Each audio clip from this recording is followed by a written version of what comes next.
तो इस 20वीं वर्कशॉप से पहले यानी प्री 20th वर्कशॉप के इस नॉलेज, इंटरेक्शन और क्वेरी सेशन में आप सभी का स्वागत व अभिनंदन। अगली वर्कशॉप यानी इस साल की अंतिम वर्कशॉप और 20वीं नवंबर के फर्स्ट वीक में दीपावली के बाद और कॉन्फ्रेंस से पहले ऑर्गेनाइज करने जा रहे हैं। उसके पहले आप सभी से इंटरेक्ट करने की परंपरा रही है और उसी के इंटरेक्शन में हम लोग आज मिल रहे हैं। और इस वर्कशॉप में हम लोग आईज से रिलेटेड, आंखों से संबंधित विषय पर पढ़ने जा रहे हैं। उसके विषय में हम बाद में डिस्कस करेंगे। इसके पहले आज कुछ महत्वपूर्ण विषय के बारे में और एक बीमारी के विषय में जो बहुत ही अभी के समय में प्रिवेलिंग होती जा रही है,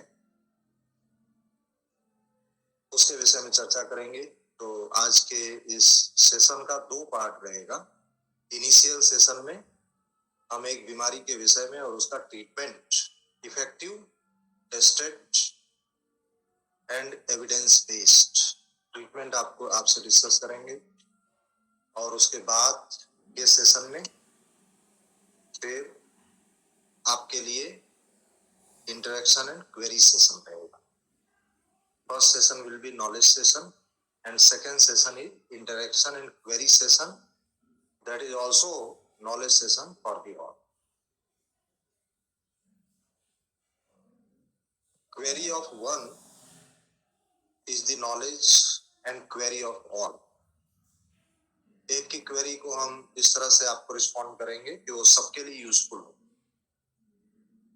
और इनलार्ज करके, ताकि वो आपके लिए एक नॉलेज सेशन भी बन जाए, क्वेरी सेशन भी। तो इस दीपावली के पूर्व संध्या पर यानी on the eve of Deepavali यह सेशन आयोजित हो रहा है। 31 अक्टूबर की दीपावली है।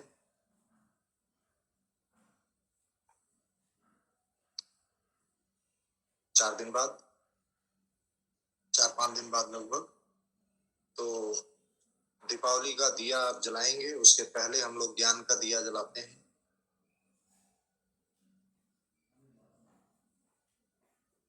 आज हम जो डिस्कस करने वाले हैं वह है auto immune disorder. Auto immune disorder बहुत ही ज्यादा तेजी से स्प्रेड हो रही है ये डिजीज, ऑटो इम्यून डिसऑर्डर या ऑटो इम्यून डिजीज जिसे कहते हैं। और फिजियोलॉजिकल रीजंस तो होते हैं, लेकिन ज्यादातर केसेज में ऐसा देखा गया है इस बीमारी के कि साइकोलॉजिकल एंड मेंटल रीजंस होते हैं। Psychological and mental reasons. Auto immune disorder के पीछे in the background mainly there is auto immune disorder. अगर आप लंबे समय से स्ट्रेस में हैं विद एनी रीजन, तो ऑटो इम्यून डिसऑर्डर में वो बीमारी कन्वर्ट हो सकती है। लंबी लिस्ट है ऑटो इम्यून डिसऑर्डर की। Arthritis, gastritis, all the inflammatory conditions autoimmune disorder के result। even diabetes is not controlled, may be due to autoimmune disorder। even blood pressure is not controlled, may be due to autoimmune disorder। और ये blood test से ही पता चलता है। Autoimmune disorder क्या है? when your healthy cells are attacked by your immune system, this is autoimmune disorder। मतलब आपके शरीर की स्वस्थ कोशिकाएं शरीर के ही प्रतिरक्षा तंत्र से अटैक कर दी जाती हैं तो ये ऑटो इम्यून डिसऑर्डर होता है। जबकि शरीर का इम्यून सिस्टम, डिफेंस सिस्टम शरीर का तो बाहर की सेल्स के लिए है। कोई बाहर से बैक्टीरिया, वायरस, फंगस कुछ भी बाहर से अटैक करता है तो ये तो उसके लिए होता है। लेकिन शरीर की immunity due to wrong identification, गलत पहचान की वजह से शरीर की हेल्दी सेल्स को शरीर का प्रतिरक्षा तंत्र अटैक करता है और शरीर की कोशिकाएं ही खत्म होने लगती हैं आपकी, तो फिर आपका शरीर बीमार पड़ जाता है। शरीर की, अब समझिए हेल्दी सेल्स क्या है, आरबीसी है, प्लेटलेट्स हैं, डब्ल्यूबीसी है, ये सब हेल्दी सेल्स हैं। शरीर को आपको डिफेंस, सुरक्षा प्रदान करती हैं, शरीर को पोषण देती हैं। लेकिन अगर इन्हीं पे अटैक हो जाए तो फिर शरीर अंदर से कमजोर हो जाएगा और अटैक होगा तो ये डेड होने की मात्रा ज्यादा हो जाएगी। ब्लड में डेड सेल्स ज्यादा फ्लोट करने लगेंगी। तो डेड सेल ज्यादा होंगी तो शरीर में टॉक्सिसिटी बढ़ेगी। जब टॉक्सिसिटी बढ़ेगी तो वो टॉक्सिसिटी कहीं ना कहीं ज्वाइंट में जाकर के या शरीर के ऑर्गन्स के या ब्लड सिस्टम के अलग अलग पार्ट्स में डिपॉजिट हो जाएगी, जिससे आपको तमाम तरह के रोग आना शुरू हो जाएंगे। तो ब्लड टेस्ट अगर आप करते हैं तब पता चलता है कि ऑटो इम्यून डिसऑर्डर, इसके फिजियोलॉजिकल और मेंटल और साइकोलॉजिकल रीजंस होते हैं। ज्यादातर in the present era psychosomatic disorders ज्यादा हो रहे हैं अभी।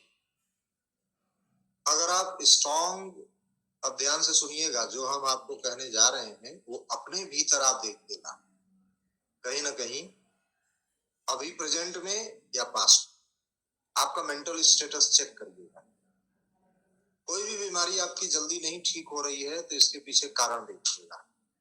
जो कई ट्रीटमेंट कर रहे हैं रिस्पॉन्ड नहीं कर रहा है, तो क्या जेलसी है, कहीं ना कहीं आपके भीतर इमोशंस में कोई ईर्ष्या है, जेलसी है, इसे आपको खुद को देखना पड़ेगा। हम क्या होता है, दूसरे को तो देख लेते हैं, दूसरे की एनालिसिस भी कर लेते हैं, अपनी एनालिसिस अपने को देख नहीं पाते। क्या कोई स्ट्रॉन्ग जेलसी आपके भीतर है? क्या कोई स्ट्रॉन्ग किसी से बदला लेने की भावना शरीर के में, मन में है? कहीं बदला लेने की भावना, राइवलरी जिसे कहते हैं, कुछ ऐसा इंसिडेंट पहले कभी हुआ हो और मन में स्ट्रॉन्ग कुछ हो कि हम तो इनसे बदला लेकर रहेंगे, ये हमारे साथ गलत हुआ है। अब जिसके साथ आप बदला लेंगे उसका तो अवसर नहीं मिल रहा है, लेकिन ये मेंटल स्टेटस से शरीर में जो इम्यून सिस्टम है वो शरीर के भीतर ही बदला लेना स्टार्ट कर दिया है। शरीर के हेल्दी सेल्स को मार रहा है, मारना शुरू कर दिया है, खत्म करना ही शुरू कर दिया। आप चाहते हैं कि हम खत्म करें बाहर वालों को, वो आपको अवसर नहीं मिलता या हिम्मत नहीं होती। लेकिन मन ही मन भीतर में है तो वो फिर शरीर की हेल्दी सेल्स मारी जाती हैं और वो बदला लेने की भावना शरीर में अंदर ही हो जाती है। अगर आपको बहुत सारी बीमारी है और इतनी बीमारी है कि आप इलाज करते करते थक रहे हैं, प्रोटोकॉल लगाते लगाते थक रहे हैं, दवाई खाते थक रहे हैं, ठीक नहीं हो रहा है, then check your mental status. क्या कि कोई गहरी ईर्ष्या की भावना तो किसी से नहीं है? किसी ने कुछ सुंदर कपड़े पहन लिए, कोई ज्यादा हमसे समृद्ध हो गया, कोई ज्यादा प्रोस्पेरस हो गया, कोई ज्यादा इंटेलिजेंस हो गया, चाहे हमारे फैमिली में, पड़ोस में या सोसाइटी में या नॉन्स में, किसी में भी। स्वाभाविक रूप से जेलसी तो सब में होती है, यह प्राणियों में भी होती है, मानव में भी होती है, स्वाभाविक रूप से थोड़ा, लेकिन वो शरीर के भीतर आपके न जाए, इतना ना हो। दूसरा, कोई स्ट्रॉन्ग एम्बेरसमेंट, कोई दुख शरीर के भीतर, ऐसा सॉरो एंड एंजाइटी, कोई डीपर बैठा हो, अभी का नहीं हो, कई सालों का हो, तो वो कन्वर्ट हो सकता है auto immune disorder. Auto immune disorder से रिलेटेड डिजीजेस की रेंज इतनी ज्यादा है कि कोई भी बीमारी का आप नाम लेंगे वो ऑटो इम्यून डिसऑर्डर में कन्वर्ट हो जाता है। कोई भी बीमारी, diabetes, blood pressure, thyroid, arthritis, knee pain से लेके लोअर बैक पेन से लेके migraine, gastritis, gouts and many things. तो आप जो है कोई गहरे दुख में है, चिंता में है, तनाव में है, लंबे समय कुछ सोचते रहते हैं, नींद, स्लीपिंग पैटर्न आपका बहुत ही डिस्टर्ब है। अब इसमें मेनली लीवर इन्वॉल्व होता है। लीवर से पूछ के शरीर में कोई काम नहीं हो सकता। बिना लीवर के पूछे कोई भी ब्लड की केमिस्ट्री चेंज नहीं हो सकती। और ऑटो इम्यून डिसऑर्डर में तो ब्लड की केमिस्ट्री भी बदल जाती है। आप जानते हैं कि लीवर में पोर्टल वेन से ब्लड आता है, और पोर्टल वेन से ब्लड कहां से आता है? जो भी जितनी भी इंटेस्टाइन्स हैं, एब्डोमिनल ऑर्गन्स जितने हैं, वहां से जो भी जीआईटी के ऑर्गन्स हैं like stomach, intestines, pancreas, spleen, सभी से जो रिवर्स फ्लो में ब्लड जाता है, यानी आप जानते हैं कि हार्ट से ब्लड आर्टरीज के माध्यम से पूरे शरीर में जाता है, और फिर वापस जो हार्ट में आता है वो वाया लीवर आता है। ये आपको ध्यान देना है। इंटेस्टाइन से सब एब्जॉर्ब करके पोर्टल वेन में ब्लड आता है, पोर्टल वेन से लीवर में आता है, लीवर उसमें डिटॉक्सिफिकेशन करता है, उसकी केमिस्ट्री चेंज करता है, डेड सेल्स को रिमूव करता है। यह सब कार्य लीवर करता है, और उसके बाद फिर टू दी हार्ट जाता है।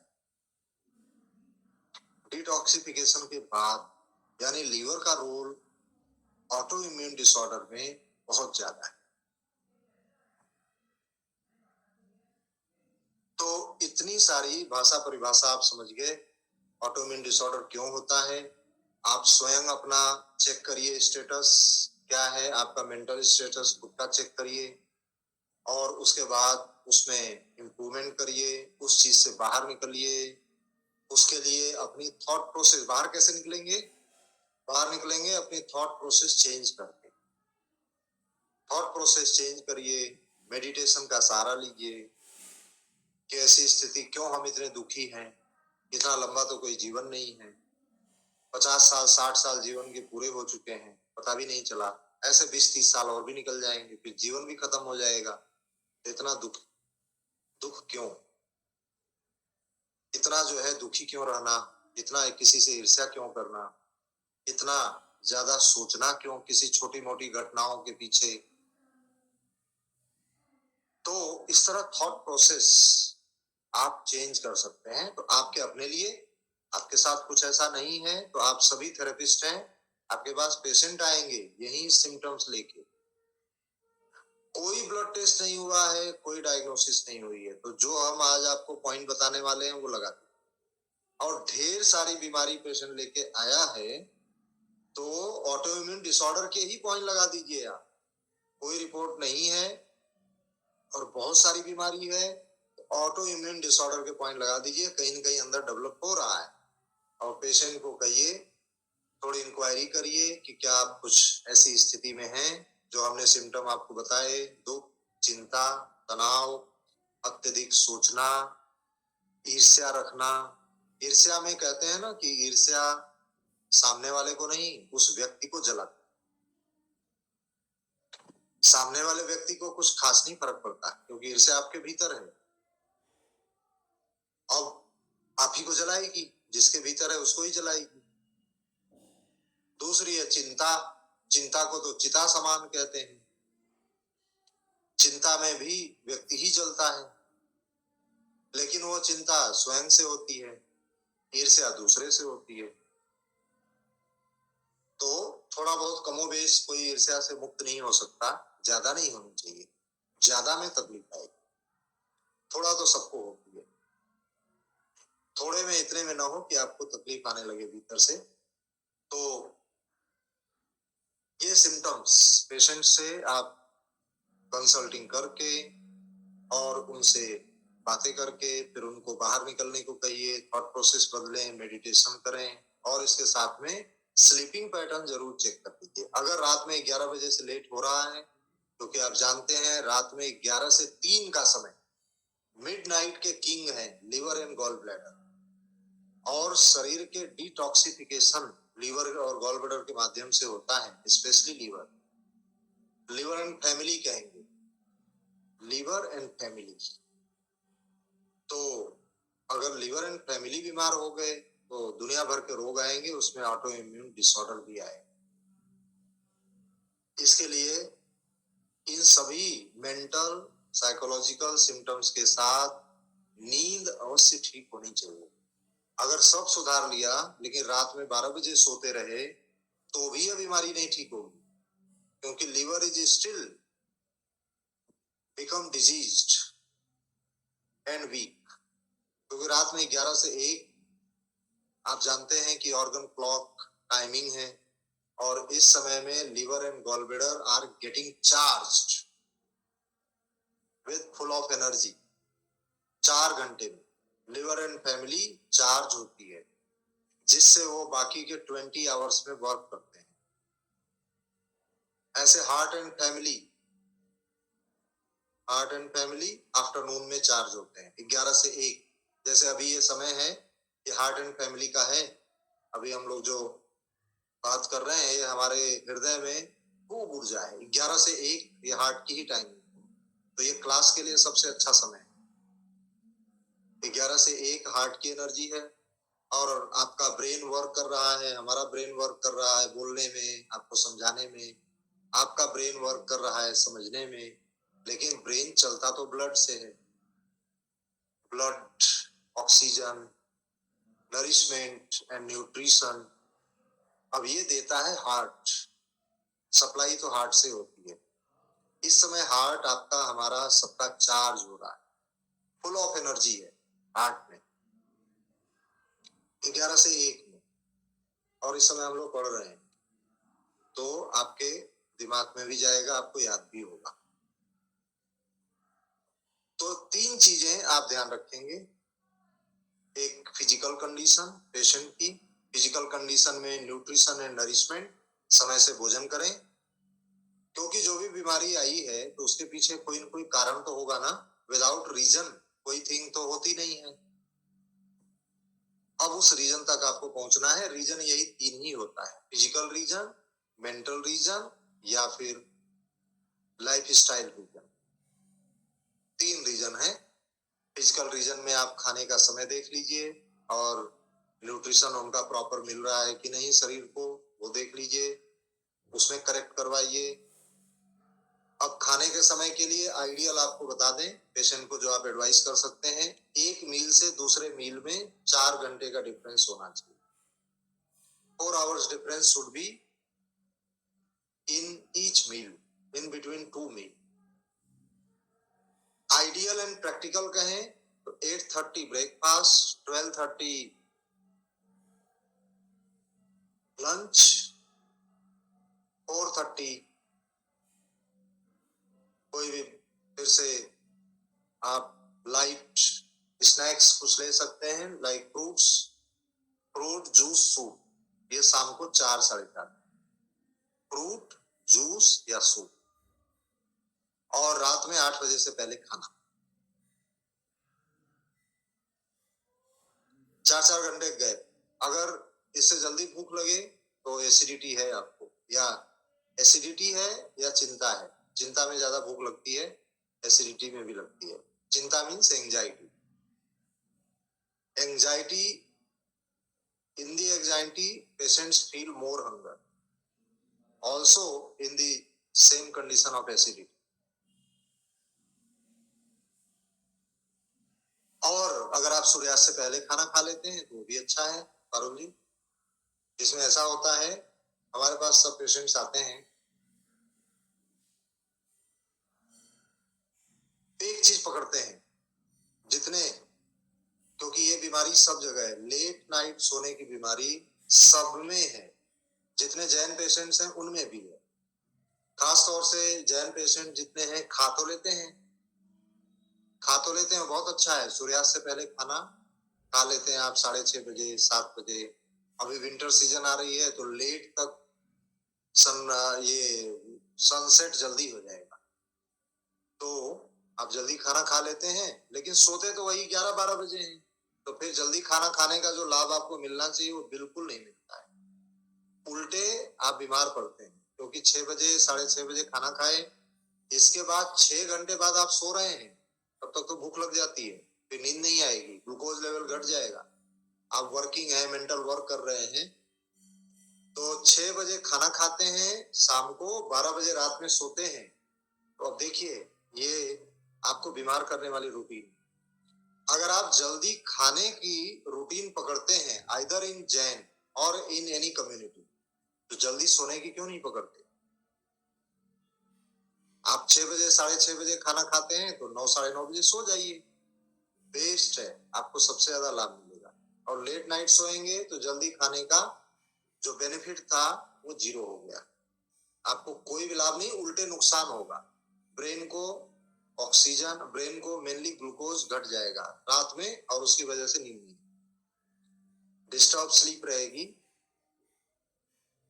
या स्लीप विद ड्रीम रहेगी। तो ये भी ध्यान दीजिए, हम एक चीज पकड़ते हैं और एक चीज छोड़ देते हैं, दोनों पकड़िए। जल्दी आप खाना खाते हैं शाम को, तो फिर दोपहर में जो 4 बजे लेते हैं तो फिर उसकी जरूरत नहीं, लेकिन 7:30-8 बजे तक रात में खाना आप खा लीजिए और 9:30-10 बजे तक सो जाइए। ये आपको प्रैक्टिकल सॉल्यूशन है पेशेंट को एडवाइस करने के लिए, ये आप एडवाइस कर सकते हैं।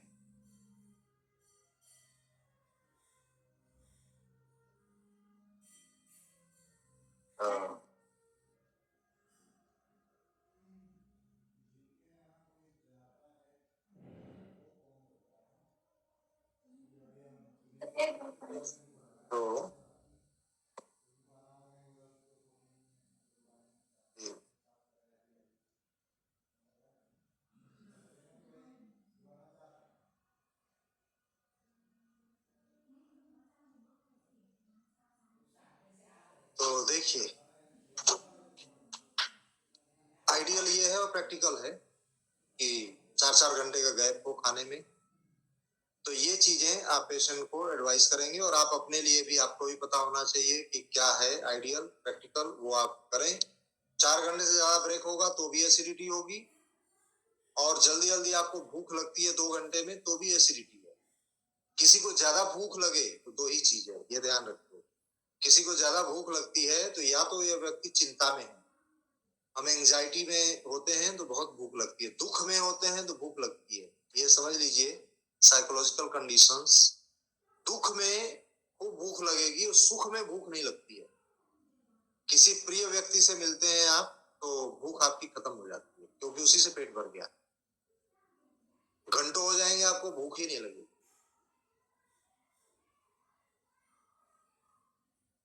और जब आप दुख में होते हैं तो ज्यादा भूख लगती है, क्योंकि दुख आपको खाली कर देता है भीतर से। तो कोई ज्यादा किसी को भूख लग रही हो तो या तो चिंता है, तनाव है, या फिर एसिडिटी है, ये साइकोसोमैटिक रीजन है। एसिडिटी के पीछे भी चिंता तनाव ही कारण, जो व्यक्ति लंबे समय तक सोचता रहता है। सामान्य रूप से ब्रेन 25% ब्लड आपका लेता है, लेकिन जब आप चिंता में होते हैं, खूब सोच रहे होते हैं, तो 50% ब्रेन अकेले लेता है, तो फिर लोड पड़ेगा शरीर में, सिस्टम पे लोड पड़ेगा, हार्ट पे लोड पड़ेगा, हार्ट पे लोड पड़ेगा तो खूब एनर्जी खींचेगा, तो एनर्जी स्टमक से मिलेगी तो भूख लग जाएगी आपको, और आप खाना नहीं खाएंगे तो फिर एसिडिटी हो जाएगी। तो इस तरह से सब इंटरलिंक है, तो इसे कहते हैं साइकोसोमैटिक। साइको मतलब मन से संबंधित, सोमैटिक मतलब शरीर से संबंधित।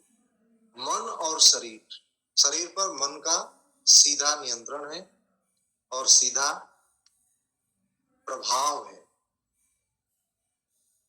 सीधा प्रभाव। तो साइकोसोमैटिक डिसऑर्डर आज के समय में बहुत ज्यादा हो रहे हैं, क्योंकि आप सभी तरफ से, परिवार से, समाज से तनाव से घिरे हैं।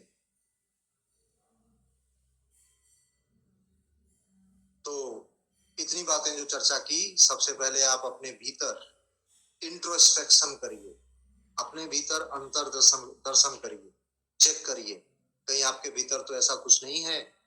फियर, भय, जैसे हमने जेलसी कहा ना, fear also can create auto immune disorder.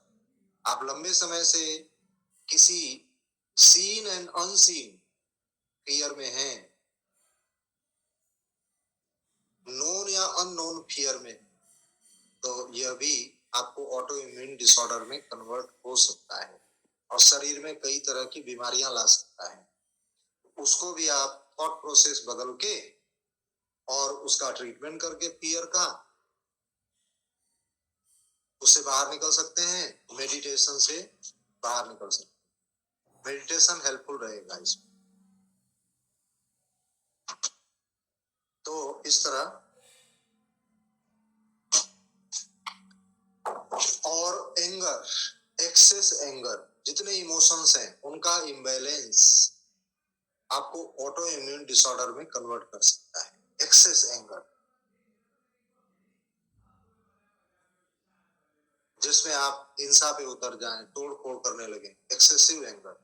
Excessive anger comes from liver, excessive fear comes from the kidney. Excessive fear में किडनी डेफिशिएंट हो जाती है, तो आपको टोन करना होगा।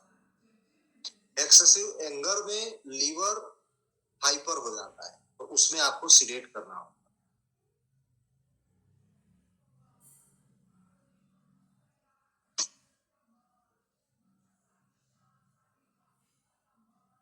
अब इसमें आप क्या करेंगे, किडनी की डेफिशिएंसी को टोन कर देंगे। अगर आपको फियर से बाहर निकलना है, किडनी की डेफिशिएंसी को टोन कर देंगे। ये टिटाइस 7 में आपको सारे पॉइंट मिल जाएंगे। और एंगर से आपको मुक्त होना है तो लीवर एंड गॉल ब्लैडर के हीट को सीरेट कर देंगे। एंगर में हीट ही तो होती है। क्रोध में देखिए कितनी शक्ति आपके भीतर आ जाती है, कितनी शक्ति। जो उन चीजों को भी उठा के आप फेंक देते हैं, जो गुस्सा हट जाए, गुस्सा खत्म हो जाए, तो आप कहिए कि जो उठा के फेंके थे वापस रख दीजिए। कहिए उठ क्यों नहीं रहा है हमसे, कहे आप ही तो फेंके थे। अब व्यक्ति वही है, लेकिन अब उठ नहीं रहा है जो उठा के फेंके थे। तो एंगर में एक्सेसिव एंगर, एक्सेसिव एनर्जी आ जाती है। ये तो एंगर को सिलेक्ट करना है आपको, तो liver heat and gall bladder heat select कर दीजिए। ये भी टिटाइस 7 में लीवर के चैप्टर में मिलेगा।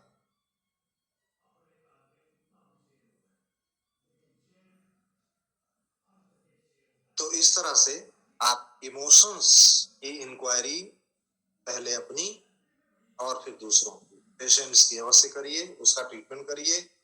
खाली इमोशंस भी आप चेक करके ट्रीट कर देंगे तो बीमारी ठीक हो जाती है, शरीर की भी ठीक हो जाती है, मन की भी ठीक हो जाती है। अब आते हैं हम ऑटो इम्यून डिसऑर्डर, जिसके विषय में इतने इन लार्ज सिम्टम्स के विषय में चर्चा की। इसमें बहुत कुछ मैंने अपना अनुभव इसमें जोड़ा है, जो आपको कहीं किताब में नहीं मिलेगा। किताब में सिर्फ आपको बुक में मिलेगा फिजिकल कंडीशन, मेंटल और इमोशनल नहीं मिलेगा। ये हमने पेशेंट्स के भीतर वर्षों तक लंबे समय देख करके उनके सिम्टम्स की इंक्वायरी करके मार्क किया है कि कैसे इमोशनल रीजन्स कन्वर्ट हो जाते हैं फिजिकल रीजन्स में, और वो भी ऑटो इम्यून डिसऑर्डर के। शरीर, जब हम किसी दूसरे को नुकसान पहुंचाना चाहते हैं तो जानते हैं आप, दूसरे को नुकसान बाद में पहुंचाएंगे, आप अपने को नुकसान पहुंचाना शुरू कर देते हैं उसी समय से। उसी समय से ऑटो इम्यून डिसऑर्डर यही तो है, अपने को ही नुकसान पहुंचाना। आपकी ही शरीर कोशिकाएं आपको ही मार रही। Your healthy cells are killed by your other cells, your immune cells. तो ये तो ऐसे हो गया कि हमारी आर्मी भारत के सिविलियंस को ही टारगेट करने लग जाए। तो this is the auto immune. तो ऐसा हमारे मन में अगर हो गया कि किसी दूसरे को हम खत्म करेंगे तो हम खत्म हो जाएंगे, दूसरा तो रहेगा। तो ये भावना हमारे भीतर है, तो उसको निकालनी पड़ेगी, बदलनी पड़ेगी। जैसे इस थॉट को हम चेंज करेंगे तुरंत, you can change your life, you can change your body, you can change your health by changing your thought.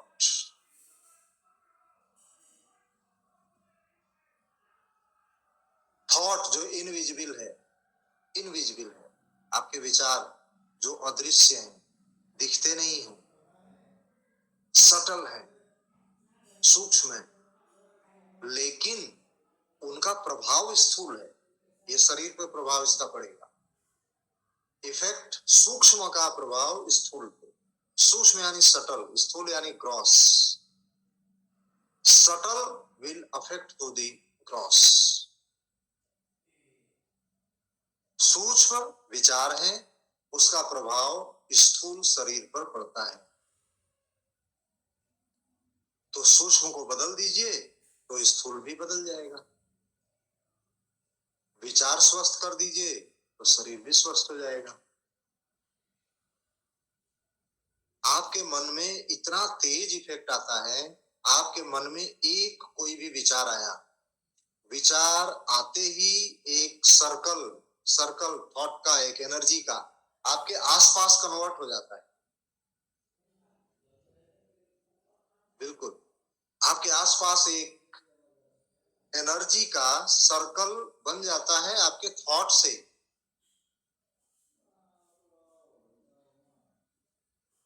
और फिर आपसे वैसे ही लोग अट्रैक्ट होते हैं जैसे उनका ऑरा है, एक ऑरा बन जाता है। आप जिस ऑरा में रहते हैं, जैसे आपके थॉट प्रोसेस है, आपके थॉट प्रोसेस जैसे ही सामने वाले व्यक्ति के जो थॉट प्रोसेस है वो कनेक्ट होंगे, नहीं तो फिर वो कनेक्ट ही नहीं। जो व्यक्ति किसी की हिंसा करता है तो हिंसा वाले व्यक्ति ही उसके पास आएंगे, प्रेम करने वाले व्यक्ति कभी नहीं आएंगे।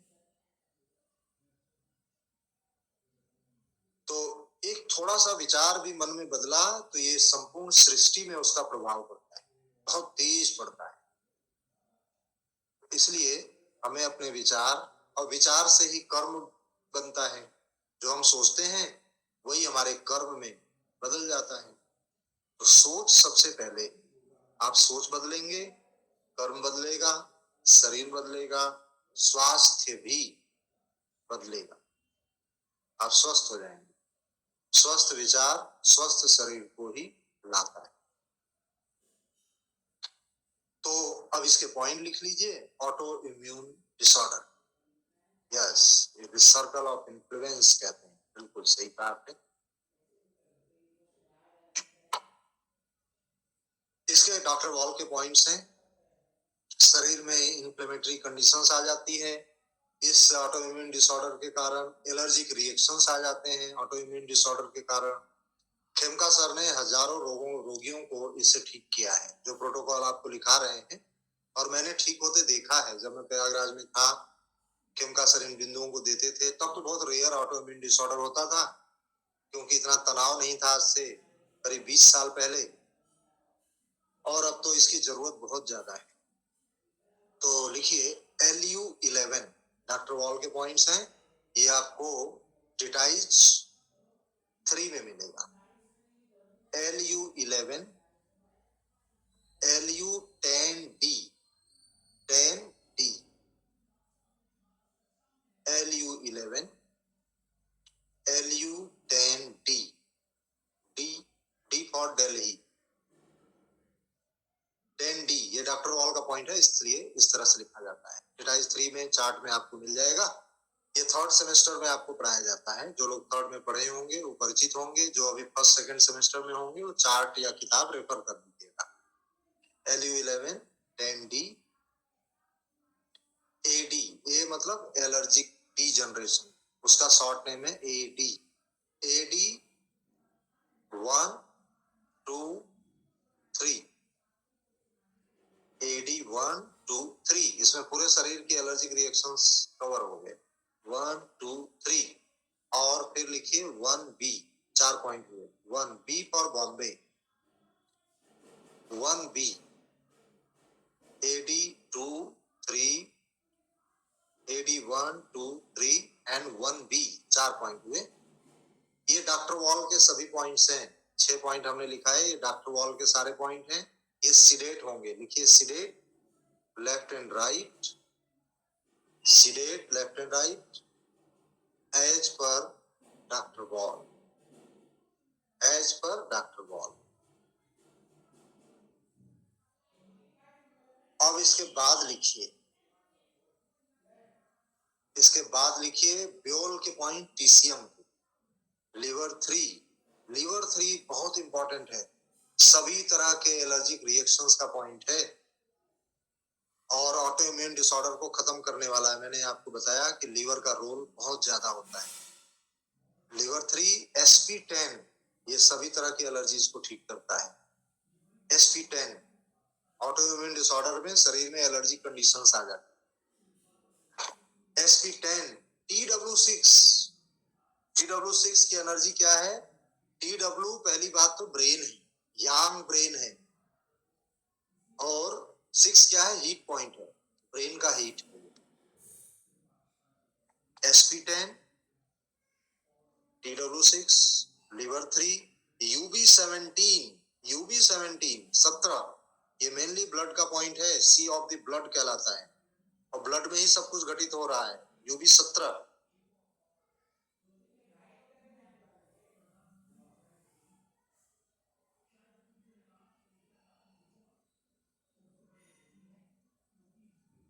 ये सारे पॉइंट आप सिलेक्ट करेंगे दोनों हाथों में, ये सारे पॉइंट ब्योल के दोनों हाथों में सिलेक्ट करेंगे, ब्योल पे ही लगाना है।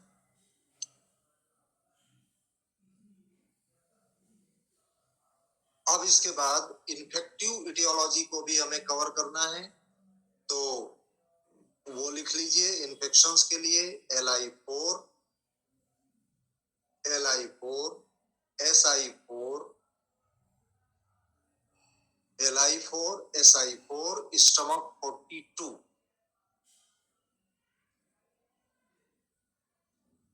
टोन करेंगे, टोन करेंगे Li4, Si4, स्टमक 42 टोन। उसके नीचे लिखिए Li7, Si6 और स्टमक 34, स्टमक 34 ये सिलेक्ट करें। ये लेफ्ट एंड राइट होगा। इसमें दो ऑप्शन है, जो अभी 6 पॉइंट आपको लिखा है, या तो मैग्नेट लगाइए या सभी पे ब्लैक कलर के डॉट्स लगाइए, इसमें ऑप्शन है।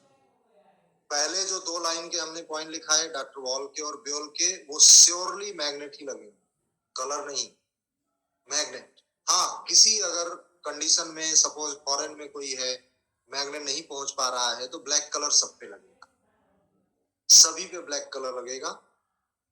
और यदि मैग्नेट पहुंच जाए तो वेल एंड गुड, और मैं ज्यादा मैग्नेट हो रहे हैं अगर, तो आप फर्स्ट 2 लाइंस वाले मैग्नेट और लास्ट वाली लाइन का ब्लैक कलर, ये LISI स्टमक के इन्फेक्टिव इटियोलॉजी को कंट्रोल करते हैं। और आप जानते हैं कि कुछ भी घटित होगा, वो इंटेस्टाइन्स इतनी लंबी है जिसको हम लीकी गट कहते हैं, तो वहां से लीक होगा कुछ भी, तो उसका शरीर ब्रेन से लेके बॉडी में आए, कुछ भी घटित होता है इंटेस्टाइन से ही होगा। शरीर में सबसे लॉन्गेस्ट GIT में 22 से 24 और 6 30 फीट आपकी लार्ज इंटेस्टाइन और स्मॉल इंटेस्टाइन, 30 फीट लॉन्ग, तो इसलिए यहाँ पे कंट्रोल करना आवश्यक। और ये पूरा एक सेट है, ये आपको दोनों हाथों में करना है, कंप्लीट सेट है। ये पॉइंट आप किसको लगा सकते हैं, फिर से मैं रिपीट करूं, जो लोग बाद में जुड़े होंगे, जो पेशेंट ढेर सारी बीमारी बताए सब साइड में कर दीजिए, यही प्रोटोकॉल लगा। कम से कम 10 से 15 बीमारी बताए और आप थक जाएं कि हम इनका ये ठीक करें कि वो ठीक करें। हाँ, स्किन डिजीज, एक्जिमा, सोराइसिस, जो मोस्टली हार्ड टू ट्रीट, कष्ट साध्य जिसे कहते हैं, कष्ट साध्य रोग है जो जल्दी से नहीं ठीक होता, उसमें ये प्रोटोकॉल लगाइए आप। वो भी ऑटो इम्यून डिसऑर्डर के कारण है। ऑल द स्किन डिजीजेस सब इसके रेंज में। तो ऐसा पेशेंट आए कि जो आप थक जाएं कि क्या करें, इनको किधर से कवर करें, कौन से डिजीज सिम्टम्स को लें, कौन से प्रोटोकॉल चुनें कि इससे ये ठीक हो जाए, और एक ठीक करते हैं तो दूसरा रह जाता है। ऐसे में आप यही लगाइए। जिनको ढेर सारी तकलीफ है और जिनको कोई भी प्रोटोकॉल रिस्पॉन्ड नहीं कर रहा है, वह इस प्रोटोकॉल को 15 दिन लगाएं। 15 डेज में ये रिस्पॉन्ड करेगा। विद जो अन्य हम चीजें बताए हैं, with life style modification, with sleeping pattern and diet pattern, with thought process, ये सब चीजें आप साथ में करेंगे। सारे पॉइंट लगाने हैं, सारे जितने हमने लिखाए हैं सारे बाइलेटरल लगाने। लास्ट वाले जो LI4 SI4 लगाया है उस पर ब्लैक कलर चलेगा, लेकिन वो मिट जाए तो फिर से रिपीट करना पड़ेगा ब्लैक कलर। और ऊपर वाले में मैग्नेट लगेंगे, AD2-3 वाले। हाँ, ऑटो इम्यून डिजीज के लिए है ये, मान लीजिए ऑटो इम्यून डिसऑर्डर के लिए है, रिपोर्ट हुई हो न हुई हो ये आप लगा सकते हैं। और एक्जिमा सोराइसिस के लिए भी यही लगेगा जो हमने अभी लिखा है ना, सेम पॉइंट्स ऑटो इम्यून वाले ही लगेंगे। हाँ, सब एक साथ लगेंगे। जो डॉक्टर वॉल के लगाए वो भी, TCM के लिखाए वो भी, और लास्ट में जो इन्फेक्टिव ईटियोलॉजी के LI4 SI4 लगाए वो भी, सब एक साथ लगाना है, दोनों हाथ में लगाना है। एक ऑप्शन मैग्नेट और कलर का है। जो लास्ट वाले हैं वो जो है, हाँ इसमें OR की जरूरत नहीं है। इसमें जो लास्ट वाले LI4 SI4 उसमें आइदर ब्लैक कलर या मैग्नेट, वो आपको ऑप्शन है। 3 से 6 महीने मिनिमम आपको ट्रीटमेंट करना है। मिनिमम 3 से 6 महीने। क्यों? क्योंकि ये लंबे समय से होता है और समय लगेगा। 8 साल के बच्चों को भी बिल्कुल लगाइए, कोई दिक्कत नहीं। लास्ट वाले पॉइंट पे कलर लगा दीजिएगा। 15 दिन में आपको चेंजेस दिखने लगेंगे। विद इन 15 डेज आपको पॉजिटिव इफेक्ट दिखेगा। ठीक, तो ये आज का सेशन हमारा कंप्लीट हुआ और ये सब कुछ ठीक हो जाएगा। प्रीति जी, कॉन्स्टिपेशन देखिए LI4 SI4 इसमें लिया है ना, वो कॉन्स्टिपेशन उससे ठीक हो जाएगा। और लाइफ स्टाइल जरूर ठीक करेंगे, उसके कारण है। तो अभी जो है ये जो नॉलेज सेशन था ये हम लोग अभी 45 मिनट्स में पढ़े। अब 1 बजे तक हम लोग 1.25 घंटे में करीब क्वेरी सेशन टेकअप करेंगे और इसकी रिकॉर्डिंग मिलेगी। बिल्कुल इनिशियल हमने जो इम्पोर्टेंट डिस्कशन किया है वो आप जो लोग बाद में कनेक्टेड होंगे वो लोग जरूर। डायबिटीज भी, हाँ लक्ष्मी जी, डायबिटिक न्यूरोपैथी में जरूर लगाइए। डायबिटीज अनकंट्रोल्ड है ना, ये पॉइंट अवश्य लगाइए, इससे आपको लाभ मिलेगा। तो अब इम्पोर्टेंट एक अनाउंसमेंट आपको कर दें कि ये इस बार जो वर्कशॉप हमारी होने जा रही है यह 14 पे होगी। चूंकि सामने कॉन्फ्रेंस है, YNM अभी इसलिए नहीं कवर किया कि कॉन्फ्रेंस में वही डिस्कस होने वाला है और ठीक 1 हफ्ते बाद है, हफ्ते 10 दिन बाद ही है, तो वो एक सेम टॉपिक हो जाएगा। और टिटाइज सीरीज में है, उसको बीच में कहीं टेकअप करेंगे। तो टिटाइज 14 आंखों पे है। आंखें हमारे शरीर की सबसे सेंसिटिव, संवेदनशील और एक महत्वपूर्ण ऑर्गन है। जिस तरह से आप देखते हैं ना टंग डायग्नोसिस, जीभ पे देख करके जिस तरह हम डायग्नोसिस कर सकते हैं, आंखों को भी देख करके हम डायग्नोसिस कर सकते हैं। तो भीतर के ऑर्गन्स के विषय में आंखों को देख के पता चल जाता है। तो जैसे अगर लेफ्ट आई आपकी छोटी है, लेफ्ट आई, दोनों आंखें, अगर लेफ्ट आई छोटी है तो ये कहते हैं कि लेफ्ट की किडनी छोटी है, लेफ्ट की ओवरी भी छोटी है, लेफ्ट अगर पुरुष है तो टेस्टिकल भी छोटा है। आंखें, आंखों से इतने संकेत आते हैं खाली ये देख करके, पुतली।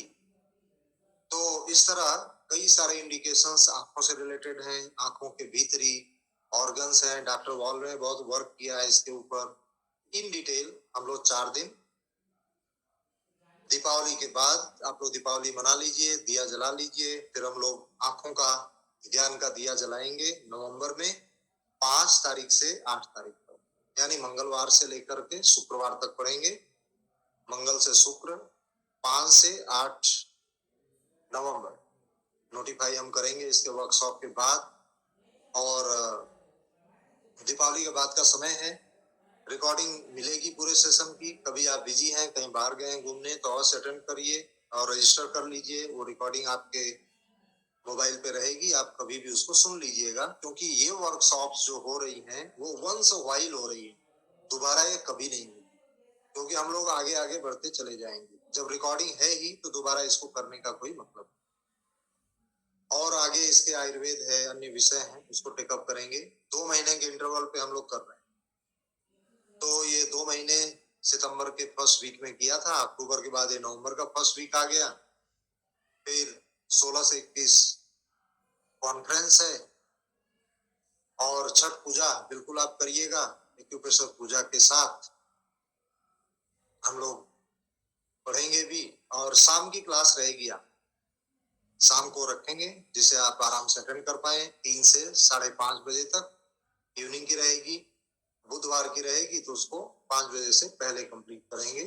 और पतंजलि और ये सब चीजें भी आगे हम लोग पिकअप करेंगे जरूर, कोई भी विषय छोड़ेंगे नहीं। ये तो क्या है कि कंटिन्यूड लर्निंग है और पढ़ते जाएंगे। 2-2 महीने का समय रखा है, तो बहुत फ्रिक्वेंट भी नहीं है, बहुत लेट भी नहीं है, तो शेड्यूल्ड है ये। फिर दिसंबर में आपकी एग्जामिनेशंस हैं, एग्जाम से फ्री हो जाएंगे। फिर अगली वर्कशॉप रहेगी जनवरी के नए साल में first week.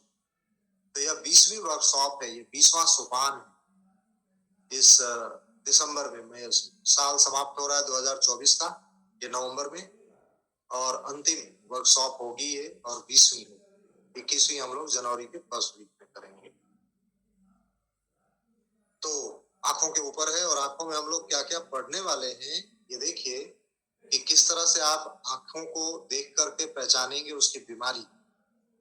Protective features of the eye, effect of ageing on eye, symptoms of eye disorders, diagnosis of disorder of eye, diagnosis of eye disease by symptoms, warning symptom of the eye, आंखों के कौन से लक्षण जिसे आप आज देख के भविष्य में आने वाली बीमारी को पहचान सकते।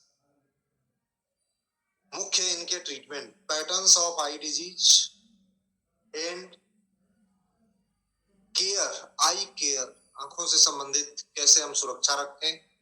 स्पेक्टिकल्स यानी चश्मा, contact lenses, affected part of the I and related organ, आंखों के पार्ट्स, रेटिना, कॉर्निया, इनसे संबंधित ऑर्गन शरीर में कौन से होते हैं ये पढ़ेंगे। See the eye and diagnose, protocol and treatment of eye recording according to Dr. Wall. 2 primary cause of the blindness, अंधापन होता है, उसके 2 प्रमुख कारण।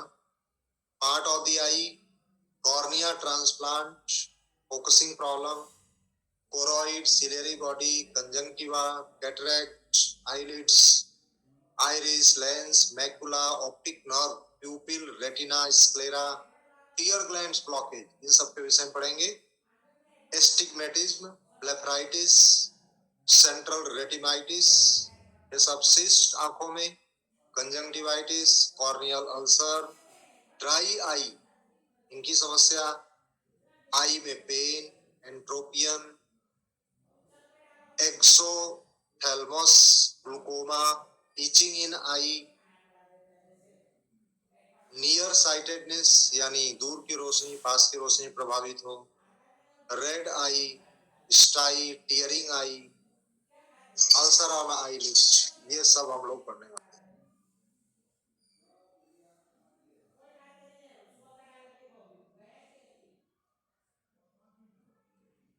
तो ये सब हम लोग जो है पढ़ने वाले हैं, इतनी सारी चीजें आंखों के विषय में, जो शरीर का एक महत्वपूर्ण organ.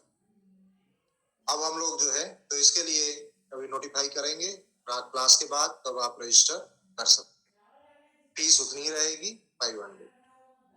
With the PDF provide करेंगे आपको, 4 दिन की रिकॉर्डिंग भी प्रोवाइड करेंगे जो आप कभी भी सुन पाए। तो आइए हम लोग टेकअप करते हैं आपका क्वेरी सेशन। आप लोगों ने हैंड रेज किया है, माधवी जी अनम्यूट कर लीजिए। इसके बाद दीक्षा जी। नमस्ते सर। हाँ नमस्कार, कहिए माधवी जी। सर मेरा डाउट, आप ये प्री सेशन है सर उसके बारे में। सर मुझे 3.5 साल पहले थोड़ा 1 साल बहुत चिंतन था सर बच्चों के वजह से। Immediately I was attacked rheumatoid arthritis. Oh yes, देखिए जो मैं कह रहा था, रूमेटॉइड आर्थराइटिस स्ट्रेसफुल कंडीशन। अब देखिए स्ट्रेस में क्या होता है पता है, स्ट्रेस में मेंटली स्ट्रेस से फिजिकली आदमी श्रिंक हो जाता है, मन भी श्रिंक होता है। अब आर्थराइटिस में भी तो श्रिंक ही होंगे, रूमेटॉइड आर्थराइटिस में। तो किस तरह से मेंटल पैटर्न फिजिकल पैटर्न में कन्वर्ट होता है, ये माधवी जी के एग्जाम्पल से समझ सकते हैं। हाँ बताइए सर, माधवी अब तो मेरा सिम्टम्स कुछ भी नहीं है सर। रविंदर सर की हेल्प से मैं अपनी ट्रीटमेंट से ठीक हो गए। मगर टेस्ट करे तो वो आर्य फैक्टर ये सर तो ज्यादा ही आते सर सिम्टम्स तो फिजिकल है ना, नहीं। थर्ड में भी चेंज कर दिया, मेरा मेंटल वो चेंज हो गया। मगर वो टेस्ट में तो कम नहीं आता सर। अब ये बताइए क्या स्ट्रेसफुल कंडीशन अभी भी है कि ठीक हो चुकी? नो सर, ठीक हो गए। अब देखिए अभी इनका सिम्टम क्या है कि इनको फिजिकल सिम्टम तो ठीक हो गए हैं, ब्लड में चेंजेस नहीं आ रहे, चेंज नहीं हो रहे। तो आप सेम पॉइंट अप्लाई करिए और 3 महीने करके ब्लड टेस्ट कराएं। ओके सर, ये सारे पॉइंट से अप्लाई करना सर? हाँ सारे पॉइंट लगाने हैं आपको। ओके ठीक है ना? Okay sir. ओके, इसके बाद दीक्षा जी फिर। नमस्ते सर। हाँ नमस्कार। सर मुझे 2 केसेस के बारे में पूछना है, दोनों माँ बेटी है। हाँ बताइए। एक बच्ची है 8 साल की। हाँ। सर बहुत हर सेकंड में झूठ बोलती है और इतना कॉन्फिडेंटली बोलती है कि नोबडी कैन बीट। ठीक है। शो करने लग गई है, एकदम गंदी रहती है। नहाने भेजो एज इट इज बाहर आ जाती है और कॉन्फिडेंटली बोलेगी मैं नहा के आई हूँ, मैं ब्रश करके आई हूँ। अपने आसपास भी गंदा रखती है। तो देखिए ऐसा है दीक्षा जी, 8 साल की बच्ची सर कपड़े एक चीज है, कपड़े बदलने के लिए उसको हर 1 घंटे में नए कपड़े चाहिए। पुराने वाले फेंकते ही वो गंदे हो गए। देखिए ऐसा है ना, अब आपको इवोल्यूशन पैटर्न आपको बताएं कि ऐसा माना जाता है, जो फिजिसिस्ट हैं या जो फिजियोलॉजिस्ट हैं या कहें कि जो शरीर, जो आज का साइंस है, जो शरीर को समझ चुका है, 7 इयर्स में ऐसा मानते हैं कि 7 साल में हम पूरे जीवन की महत्वपूर्ण बातें जितनी हैं वो समझ चुके रहते हैं। 7 साल तक भले हम उसे एक्सप्रेस ना कर पाए, 7 इयर्स। ये तो 8 साल की है, मतलब मैच्योरिटी है। अब 8 साल की बच्ची अगर झूठ बोलती है और सफाई से नहीं रहती है, हम सभी अगर ध्यान से देखेंगे ना, हम सभी लोग अपने भीतर, हम अपने मेंटल पैटर्न देखें, हम अपने जितनी भी एक्टिविटीज देखें, अपने हाव भाव देखें, अपने विचार देखें, सोच देखें, सब में ज्यादातर आप पाएंगे माँ बाप की छाया, माँ बाप। तो उस 8 साल की बच्ची के पीछे माँ बाप कारण है। माँ बाप की आप माइन्यूट इंक्वायरी करिए, कहीं ना कहीं इसके व्यवहार के पीछे वही लोग जिम्मेदार है। अगर हम बच्चे को बहुत डांटते हैं ना कि तुम नहाई नहीं, तो फिर बच्चे को नहाना भी नहीं है, नहाना नहीं है, लेकिन हमें डांट के मार के उसको नहलाना है। तो फिर बीच का रास्ता क्या निकलेगा कि झूठ बोल दे तो नहाने से बच जाएगी और मार खाने से बच जाएगी, ये बीच वाला रास्ता है। तो सही रास्ता क्या है? बच्चे का इलाज करने की कोई आवश्यकता नहीं है। 8 साल पूरी काउंसलिंग और ट्रीटमेंट माँ बाप का करना। बच्चे को तो साइड ही कर दीजिए, माँ बाप का ट्रीटमेंट करिए फुल विद काउंसलिंग। ठीक है ना? अब काउंसलिंग कैसे करेंगे माँ बाप की, कि वो नहाने को या किसी भी बात को लेकर के डांटना बंद करें। अगर उसको नहाना अच्छा नहीं लगता है छोड़ दें, कोई बात नहीं, मत नहाओ। दूसरे दिन हो गया, दूसरे दिन भी नहीं नहाना तो किसी दिन तो नहाएगी। फिर धीरे धीरे नहाने के कारण को जानना पड़ेगा। कहीं हो सकता है उसको ठंड लगती हो, पानी अच्छा नहीं लगता हो, तो उसको गर्म पानी कर दें। एक्चुअल प्रॉब्लम तक आज तक तो कोई जाता ही नहीं। अब उसको पानी अच्छा ना लगे, शरीर में कुछ ऐसी किडनी की तकलीफ होगी और उससे पानी अच्छा ना लगता हो, ऐसी भी फिजिकल कंडीशन हो सकती है। लेकिन ये माँ बाप तो इनसेंसिटिव होते हैं, वो समझते तो है नहीं, वो किसी भी तरह नहलाना चाहते हैं। तो ऐसे आप जड़ में जाएंगी तो इसकी बीमारी का इलाज मिल जाएगा और माँ बाप का ट्रीटमेंट करिए। और बताइए। और सर चोरी का क्या कारण हो सकता है? इसमें भी माँ बाप जिम्मेदार हैं। चोरी के कारण के पीछे ही माँ बाप जिम्मेदार हैं। झूठ बोलने के पीछे ही, जो आप जानती हैं, मान लीजिए बाप बिजनेसमैन है, किसी से पैसा लेके रखे हैं, घर में हैं, अंदर से लॉक है कमरा, बाहर से कोई दरवाजा नॉक कर रहा है, डोरबेल बजा रहा है, वो अंदर रूम में चले गए, लड़के को भेजते हैं या लड़की को भेजते हैं, जाओ कह दो कि पिताजी घर में नहीं है, पिताजी घर में नहीं है, बोल के आ जाओ। अब ये क्या सीखा बच्चा? अब इस सर बच्चे उनके घर तो ऐसा नहीं है। इस नहीं माइन्यूट इंक्वायरी करेंगी ना, आपने सुपरफिशियल इंक्वायरी की है, माइन्यूट इंक्वायरी। कारण 100% माँ बाप के भीतर ही है। आप माइन्यूट इंक्वायरी करेंगी तो मिलेगा। हम बच्चे क्या हैं, उपदेश से नहीं सीखते, आचरण से सीखते हैं। हम झूठ बोले, अब बच्चे को कहो सच बोले तो वो आचरण तो देख रहा है झूठ, और उपदेश है सच का, तो उपदेश नहीं पकड़ेगा, आचरण पकड़ है ना।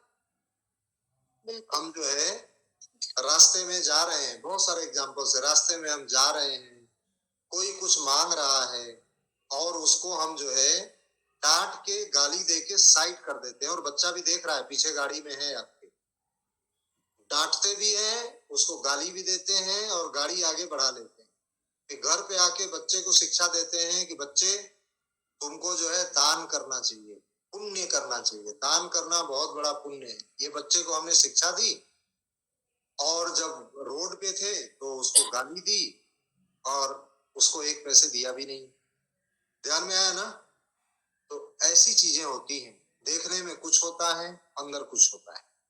तो माँ बाप का ही आप इंक्वायरी करके करिए, चाहे चोरी हो कि झूठ हो या अन्य कोई भी समस्या हो।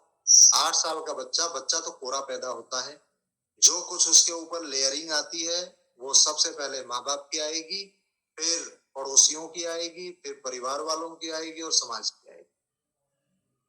ठीक है ना। और सर इसी की मदर का केस है।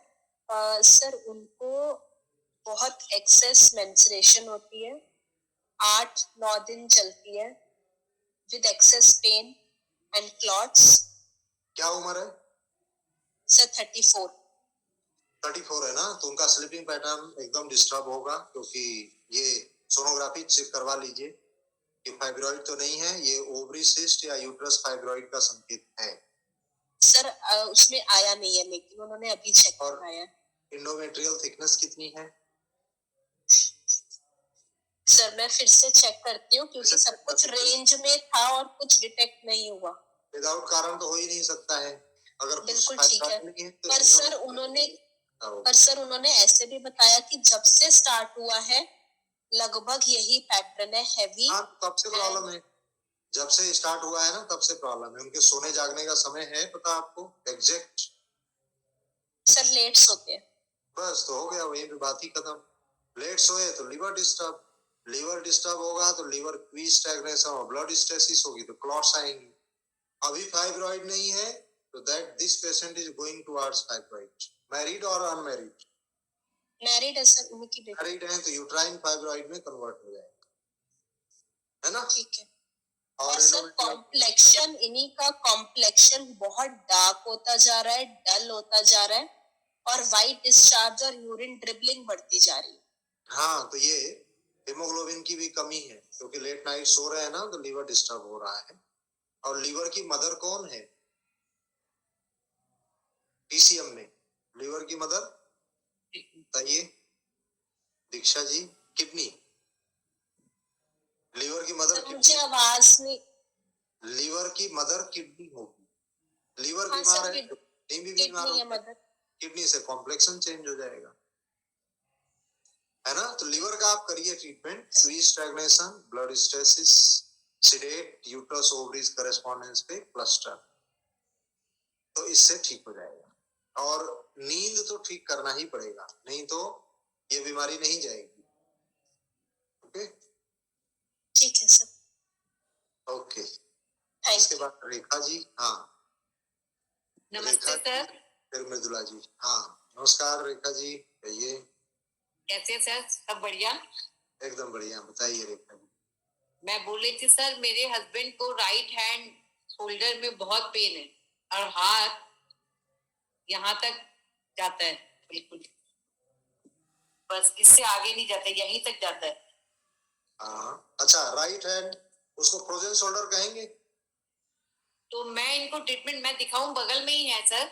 हाँ हाँ, बिल्कुल दिखाइए। एक बार।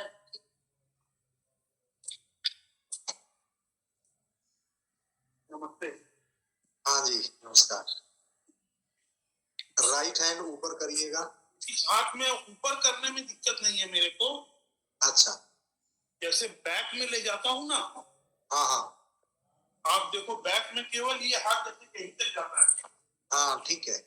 ये हाथ जैसे पूरा यहाँ तक आ रहा है, हाँ हाँ हाँ, कि मेरे को इस जगह पे पेन होने लग जाता है। अच्छा, ठीक है। और ऐसे मेरे को बैठे हुए में लग रहा है कि जैसे यहाँ कोई धक्का लग गया हो, इस पोजीशन। और अंदर cut cut cut cut cut cut cut sound करता है। ठीक है। कितना दिन हो गया ये लास्ट 15-20 दिन हो गए। डायबिटीज है आपको? नहीं गैस, एसिडिटी, कब्जियत? नहीं, कब्जियत वगैरह तो कुछ नहीं है। गैस थोड़ी जरूर होती है इवनिंग के टाइम में। अच्छा, कभी चोट लगी आपको इस राइट शोल्डर में या इंजरी किसी तरह? ध्यान नहीं आता मेरे को, ऐसा चोट लगा हुआ ध्यान नहीं आता। बचपन। ठीक है, तो देखिए ऐसा है, ये राइट फ्रोजन शोल्डर जैसा हो गया है। नॉर्मली फ्रोजन शोल्डर में सामने हाथ नहीं जाता, इनका पीछे ही जा रहा है। अब आप देखेंगे कि जब हम पीछे हाथ करते हैं ना, तो ये सामने की मसल्स अफेक्टेड होती है, फ्रंट की मसल्स। जब हम हाथ पीछे करते हैं, जब ऊपर करते हैं तो इधर की, और पीछे करते हैं तो सामने की मसल खिंचती है। तो ये आप क्या करेंगे इनको, कि जो शोल्डर के आसपास के जितने पॉइंट्स है ना, फ्रोजन शोल्डर वाले, सब सिलेक्ट कर दीजिएगा। दर्द में तुरंत आराम मिल जाएगा। और थोड़ी आप एक्सरसाइज भी करिएगा इसके लिए, जो वो गोल गोल घुमाने वाला सर्कल है वो करिएगा। और ये इस तरह से दोनों हाथ, जो योग में शोल्डर के लिए जितनी क्रियाएं हैं वो आप सारा करिएगा। और दोनों हाथ का एक साथ करिएगा मूवमेंट, जो अच्छा है वो भी, तो इसको सपोर्ट मिलेगा। और रेखा जी, टिटाइज पार्ट 10 में ऑक्लूजन एक चैप्टर है, टिटाइज 10 में ऑक्लूजन। ऑक्लूजन में लास्ट पेज पे आप जाएंगी तो शोल्डर का मिलेगा आपको, तो शोल्डर वाले सारे पॉइंट सिलेक्ट कर दीजिए। इससे इनको एक हफ्ते में काफी आराम मिल जाएगा। ओरिजिनल पॉइंट पे प्रेशर दीजिएगा, SI 3-6 कर रही हूँ सर मैं सब, SI 3, SI 9 और मैं LMM 7-8-9 भी कर रही हूँ, इनको सब कर रही हूँ। और प्रेशर भी दे रही हूँ इनके। अच्छा। बैक में मसाज भी कर रही हूँ, वो सब कर रही हूँ। तो थोड़ा इनको 10% 20% बोल रहे थे आराम लग रहा है, बट पूरा नहीं हुआ अभी तक। वो मैं स्पेसिफिक पॉइंट और नोट कर लीजिए। हाँ, और एक और C3 C4 पे भी मैं जब इनको प्रेशर दिया थंब पे, तो काफी पेन है, एकदम चीख से निकलती है। तो वहां पे भी मैं इनको ट्रीटमेंट दे रही हूँ। मेथी सीट 4 लगा रही हूँ, C3 C4 पर दोनों तरफ में, लेफ्ट थंब। बिल्कुल, तो देखिए ऐसा है, लिख लीजिए SI 3 6 TW5 और स्टमक 38, इस पे प्रेशर देना है। 38 अगर पैर में ओरिजिनल आएगा तो ओरिजिनल, नहीं तो ड्यूल में दे दीजिए। और बाकी के जो 3 पॉइंट है स्टार्टिंग वाले, वो हाथ में ही ओरिजिनल प्रेशर देना है। ठीक है। और दूसरा आपको बताएं, ये राइट शोल्डर है तो NCH1 अकेले इसको ट्विस्ट करने से काफी आराम मिल जाए। ठीक है सर। हाँ, NCH1, बस इतना आप कर दीजिए। Thank you sir, thank you. One more question sir, मेरी डॉटर का जो पीरियड्स साइकिल है ना, उसमें से उनको 3 डेज तक तो ठीक होता है ब्लीडिंग, 3 डेज में भी कम हो जाता है एंड 4 डेज में बिल्कुल 2-3 ड्रॉप होता है, तो ये नॉर्मल है। अच्छा, क्या उम्र है?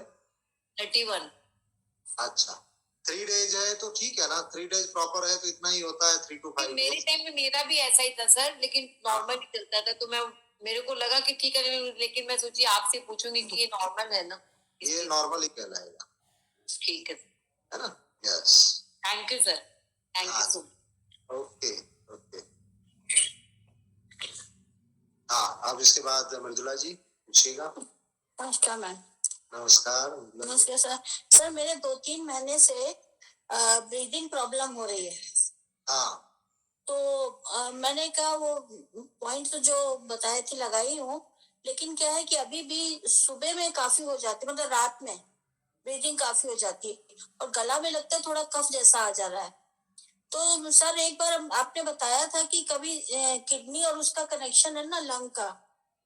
हाँ, किडनी और लंग्स का होता है। तो सर कभी किडनी, उसका मेरा किडनी प्रॉब्लम भी है, 30% वर्क है किडनी का, तो वही अच्छा। प्रॉब्लम है कुछ, क्या 2-3 महीना से ठीक नहीं हो रहा है। चलने में सांस फूलती है आपको? हाँ सर, बहुत फूलती और कमजोरी इतनी लगती है कि उठ बैठ ही नहीं पा रही हूँ। और ये गले में भी वो सांस फूलती है तो गले में दर्द होता है क्या चलती है? नहीं, दर्द नहीं होता सर, दर्द नहीं होता। क्या होता है? जैसे सुबह सुबह लगता है कि गले में थोड़ी कफ है हल्का सा, और कुछ नहीं प्रॉब्लम है, बस सांस लेने में दिक्कत होती है। हाँ, ये जबड़े में भी दर्द नहीं होता ना? नहीं सर, दर्द कुछ नहीं है। ठीक है, अभी आप लोग ध्यान दीजिएगा, जो मैंने इंक्वायरी की है ये हार्ट जी। की इंक्वायरी है। हार्ट में जबड़ा भी इन्वॉल्व होता है, ये मत सिर्फ ध्यान रखिएगा कि चेस्ट ही। जबड़े में पेन आए चलने में भी, हाँ। वॉकिंग में, तो ये हार्ट जी। रियल ब्लॉकेज का इंडिकेशन होता है। लेकिन सर यहाँ दर्द नहीं होता है। हाँ, गले से लेके जबड़े तक तो ये इनको नहीं है, मतलब ये कार्डियक इन्वॉल्वमेंट नहीं। ठीक, ये रूल आउट हो गया। अब जो है आपको किडनी कितने % वर्किंग आप बता रही हैं? 30% है सर। 30% है तो बहुत ही कम कहलाएगा ना। तो किडनी और लंग्स के कारण है, लंग्स ऊपर से नीचे एनर्जी और किडनी कमजोर है तो एनर्जी ले नहीं पाती। तो आप लंग्स और किडनी के ही पॉइंट लगाएंगी, kidney not receiving lungs qi वाले पॉइंट लगाएंगे। Kidney not receiving lungs qi, lungs की। हाँ सर K3 6 7 25 LU7 80 36 ये वाला लगाऊं क्या? ये टोन करिएगा दोनों हाथों में। हाँ, दोनों हाथ में करूं क्या सर? दोनों हाथ में करिएगा। अच्छा, और सर वो वीकनेस जो बहुत लगती है उसी कारण है क्या? देखिए, वीकनेस तो ऑक्सीजन की कमी होती है, इसके लिए लगती है, जो वीकनेस इससे कवर हो जाए। तो सर एक चीज और बताऊं आपको कि मैंने अभी 1 महीने से वो ब्रीदिंग करी थी, इनहेल और एक्सेल। तो ऐसा करिए मृदुला जी, और सुनिए, वो किया मैंने तो मेरा 30 से 35% वर्किंग हो गई थी। अच्छा, कोई बात नहीं, और थोड़े ऐड कर लीजिए, ओरिजिनल पे लिखिए LU9 जी, LU9 जी, E7H7। ये किसी की भी सांस हार्ट किडनी सब इन्वॉल्व हो तो आप दे सकते हैं LU9 B7H7। ये क्या आ जाएगा, एकदम कलाई पे ओरिजिनल लगेगा, 3 पॉइंट ओरिजिनल लगेगा यहाँ पे। दोनों हाथों में PM5 मैग्नेट से टोन करिएगा 20 घंटे के लिए, पर डे 20 आवर्स।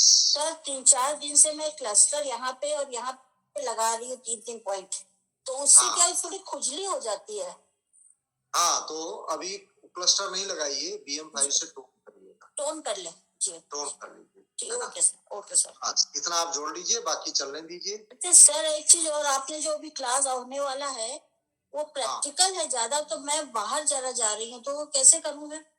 हाँ, कौन सा अभी जो 5 तारीख से ले रहे हैं वो? नहीं, ये नहीं, बाद वाला जो आपने बताया है, वो प्रैक्टिकल जो लिखा था ना, बाद में एंड में और कुछ क्लास होने वाला था ना? नहीं, एक्चुअली मेरा व्हाट्सएप सारा डिलीट हो गया, तो मैं कुछ समझ नहीं पा रही हूँ क्या करना है। अच्छा, कोई बात नहीं। तो देखिए, हम जो पिछली सितंबर में क्लास लिए थे ना जी, उसके बाद अभी ये आज हो रहा है इंटरेक्शन, और 5 नवंबर से बीच में अभी कोई क्लास हुई नहीं है, मैंने लिया नहीं। नहीं, उसके बाद शायद कोई एक क्लास और होने वाली, जो प्रैक्टिकल आपने लिखा था कुछ प्रैक्टिकल। सर दिसंबर में 18-19 कुछ ऐसा था क्या? अच्छा, हाँ ठीक है। वो वर्कशॉप है ऑफलाइन की, ठीक है। जी हाँ जी हाँ समझ गए, वो 4th वर्कशॉप है दिसंबर में। जी हाँ 21 और 22 को, ठीक है। 20, 21, 22 को प्रैक्टिकल वर्कशॉप है, वो प्योरली ऑफलाइन है। हाँ ऑफलाइन है, साथ में ऑनलाइन भी रिले होगा। हाँ तो जी। उसमें आना चाहते हैं तो आप लोग जरूर आए दिसंबर में। इस साल सर मैं थोड़ा ट्रैवलिंग कर रही हूँ, श्रीलंका जा रही हूँ 10 सुबह। अच्छा, तो फिर ऑनलाइन अटेंड कर सकती हैं उसको। ऑनलाइन की रिकॉर्डिंग देंगे, रिकॉर्डिंग मिलेगी, सुन लीजिएगा, 3 दिन की। जी हाँ वही। हाँ बारडोली में रहेगी ऑफलाइन, और ये 3 दिन की रहेगी 20, 21, 22। उसमें रहने खाने और फीस, सबकी फीस कंबाइंड 7,000 है, 7,000। ऑनलाइन की फीस 1,500 रुपए रहेगी। हाँ सर वो तो है, तो लेकिन प्रैक्टिकल में रिकॉर्डिंग में समझ में आएगा क्या? हाँ रिकॉर्डिंग में प्रैक्टिकल भी हम कराते हैं, वो सब रहेगा। प्रैक्टिकल करेंगे, लोकेशन जो भी क्लास होगी पूरी रिकॉर्ड होगी। तो दोनों बुकिंग करवा लूं क्या सर? तो करवा सकती हैं आप। 20, 21, 22 को आ पाएंगी? नहीं सर मैं श्रीलंका जा रही हूँ। हाँ तो करवा लीजिएगा, उसको ऑनलाइन करवा लीजिएगा। और अभी नवंबर में हो रही है उसकी, ठीक है। हाँ ये तो करवा लूंगी अभी। हाँ, जी हाँ। Okay thank you sir. तो कर लीजिएगा रजिस्टर, है ना। Thank you sir.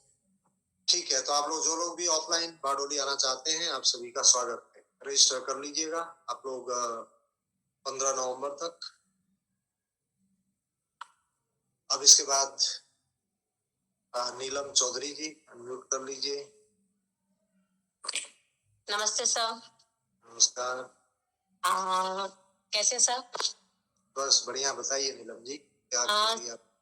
सर मेरी क्वेरी थोड़ी सी इससे रिलेटेड नहीं थी।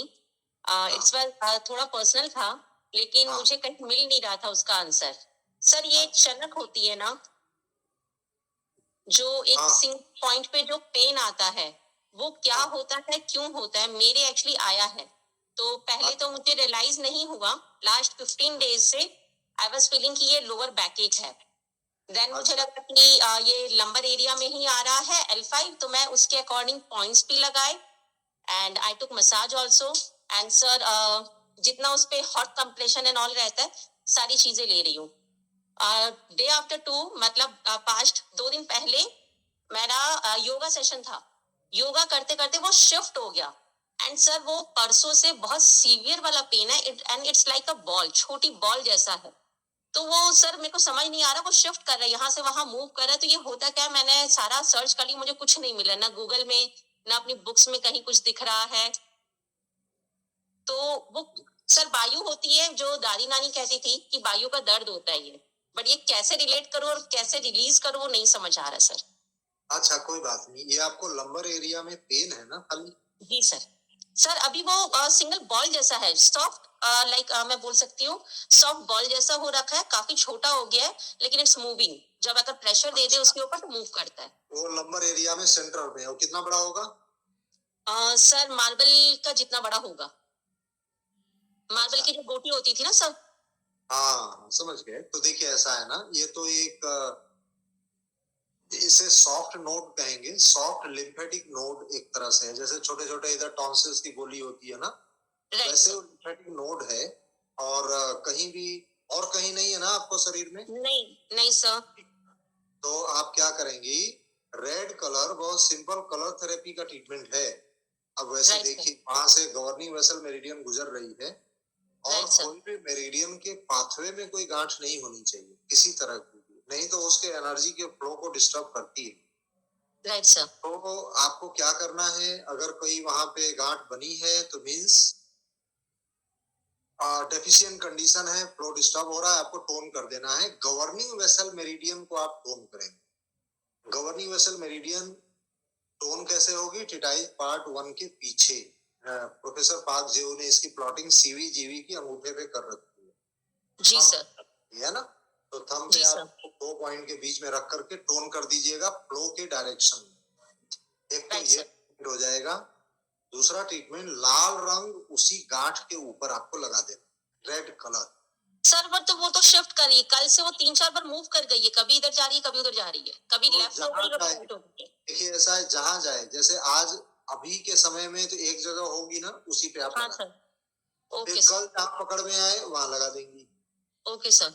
तो ये गांठ डिजॉल्व हो जाएगी, 3 से 6 महीने लगेंगे। और इसके साथ में आप क्या करेंगी, उसकी लोकेशन चेक कर लीजिएगा